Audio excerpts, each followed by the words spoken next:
ఉన్నారు కాంగ్రెస్లో చిన్న చిన్న ఆకు రౌడీగాళ్ళు, ఇంత రౌడీగాళ్ళు ఉన్నారు. వాడు ఇట్లా అట్లా. నేను ఒక మాట అడుగుతా, మీరు ఆలోచించుకోండి. వాడు గెలవకముందే గింత నిలుగుతాండు, పొరపాటున గెలిచి నాకు ఏమవుతుంది? ఇడ్లీ బండిలు, కూరగాయల మార్కెట్లు, ఇస్త్రీ షాపులు, సెలూన్లు వదులుతాడా దేనన్నా? అందరు ఆగం చేయడు. మరి గసంటోళ్ళలో కోట్లు ఎత్తామా? ఆగం అవుతామా? కాకుర్రి. నేను గదే చెప్తున్నాయి. 10 ఏళ్ళు సుకూన్గున్నాం, ఇప్పుడు ఆగం కావద్దు. రెండోది, మీరు కూకట్పల్లి ఎమ్మెల్యే సాబ్తో కూడా నేను మాట్లాడతా.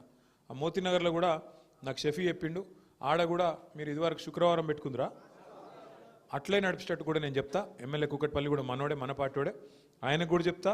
జూబ్లీ హిల్స్ ఎమ్మెల్యే కూడా మళ్ళీ మన పార్టీ గెలుస్తుంది, ఎవడు కూడా ఆపలేడు. మళ్ళీ చెప్తున్నా నేను, వాడు ఒక్కటే నమ్ముకున్నాడు. ఇప్పుడు బెదిరిస్తాడట, ఏమని? మీరు ఓట్లు వేయకుండా బెదిరిస్తారట, కాదంటే దొంగ ఓట్లు ఎత్తారట, ఇక లేదంటే ఆఖరికి పైసలతో కొనెత్తారట. అన్నీ మనకి ఎరుకున్న ఉపాయాలు, ఇవేం తెలివనియం కాదు. వానికి ఎంత తెలివి ఉందో మనకు అంతకంటే ఎక్కువ తెలివి ఉంది. మన తెలంగాణలో సామెత చెప్తారు, పొట్టోన్నెత్తి పొడుగోడు కొడితే పొడుగోన్నెత్తి పోషమ్మ కొట్టిందట. కాబట్టి మీరు అంత తెలివిగా మీరు కూడా ఆలోచన చేయాలి. आप सभी भाइयों से भी गुजारिश है